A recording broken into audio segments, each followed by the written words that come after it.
Good morning students. हम देख रहे हैं कक्षा चौथी में हिंदी सब्जेक्ट हमारे राष्ट्रीय प्रतीक पार्ट 2।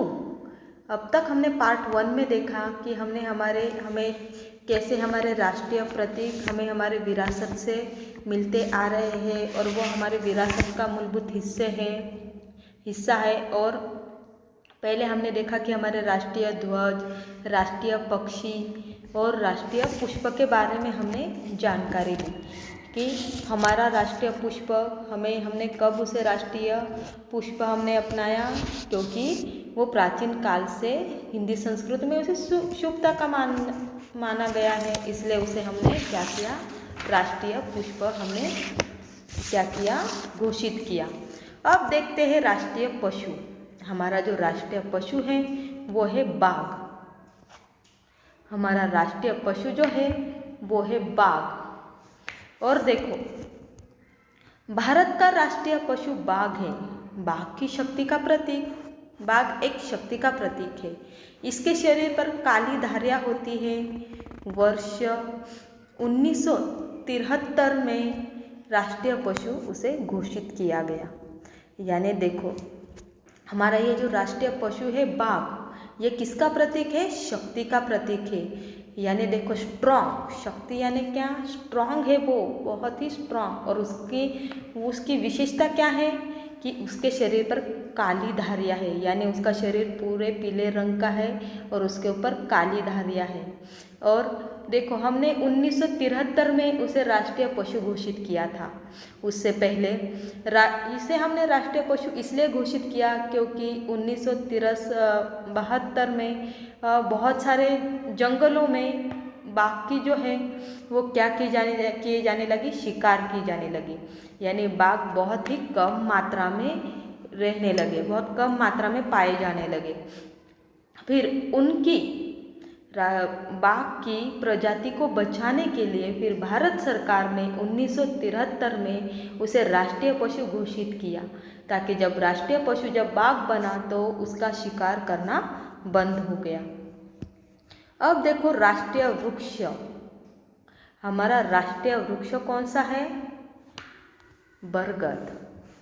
कौन सा है, बरगद।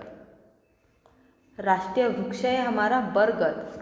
और बरगद एक लंबी आयु वाला वृक्ष है, एक लंबी आयु वाला वृक्ष है बरगद। अब बरगद की विशेषता यह है कि वो बहुत सालों तक क्या रहता है, वैसे कि वैसे ही हरा भरा रहता है और वो बहुत ही फैल जाता है। मुझे ये बताओ कि बरगद के पेड़ की और विशेषता क्या है। देखो, इस बरगद के पेड़ की पूजा भी की जाती है। कौन से दिन पूजा की जाती है, हमारे महाराष्ट्र में बरगद के पेड़ की पूजा की जाती है और उसके लिए एक खास दिन भी रहता है। कौन सा दिन है वो, राइट, वट पूर्णिमा जिसे हम कहते हैं। यानी इस दिन इस वृक्ष की पूजा की जाती है। क्यों, क्योंकि ये सबसे लंबी आयु वाला वृक्ष है, इसलिए इस वृक्ष की पूजा की जाती है और इस वृक्ष से कहा जाता है कि हमें भी लंबी आयु मिले। जैसे ये वृक्ष कम से कम 150 सालों तक रह सकता है, इसी तरह हमें भी लंबी आयु मिले, इसलिए हम इस वृक्ष की क्या करते हैं, पूजा करते हैं। और ये जो है, देखो, भारत का राष्ट्रीय वृक्ष बरगद है। बरगद सबसे लंबी आयु वाला एवं विस्तृत क्षेत्र में फैला हुआ वृक्ष होता है। यानी अगर आपने बरगद के पेड़ को देखा होगा तो बरगद का पेड़ देखो कैसे, जैसे जैसे वो बड़ा होता है उसकी ये जो रूट है वो बढ़ जाती है और बढ़ने की वजह से वो क्या होता है, फैल जाता है। देखो, अगर आपको दिख रहा होगा तो यहाँ पर आप देख सकते हैं कि ये जो वृक्ष है, ये वृक्ष कैसे लंबी आयु वाला है और इसकी ये जो टहनियाँ हैं, ये वाली ये ब्रांचेस, ये फिर से ज़मीन के अंदर फैल जाती है और फिर से वो एक मजबूत पेड़ बन जाता है। तो ये विशेषता है बरगद के पेड़ की, इसीलिए ये लंबी आयु वाला वृक्ष होने के साथ साथ ये बहुत सारा ऑक्सीजन भी देता है, इसके भीतर पानी भी रहता है। इस वजह से हमने इसे क्या किया है, हमारा राष्ट्रीय वृक्ष के तौर पर हमने इसे अपनाया है। देखो हमारी राष्ट्रीय नदी है गंगा, राष्ट्रीय नदी है हमारी गंगा। देखो पौराणिक कथाओं में गंगा को हमने एक पवित्र नदी माना है, मानते हैं। देखो लोगों का कहना है कि अगर गंगा नदी में एक बार स्नान कर लो तो हमारे सारे पाप क्या हो जाते हैं, धुल जाते हैं। इसीलिए इसे क्या कहा गया है, हमारी राष्ट्रीय नदी का दर्जा दिया गया है और इसे एक पवित्र नदी भी माना जाता है।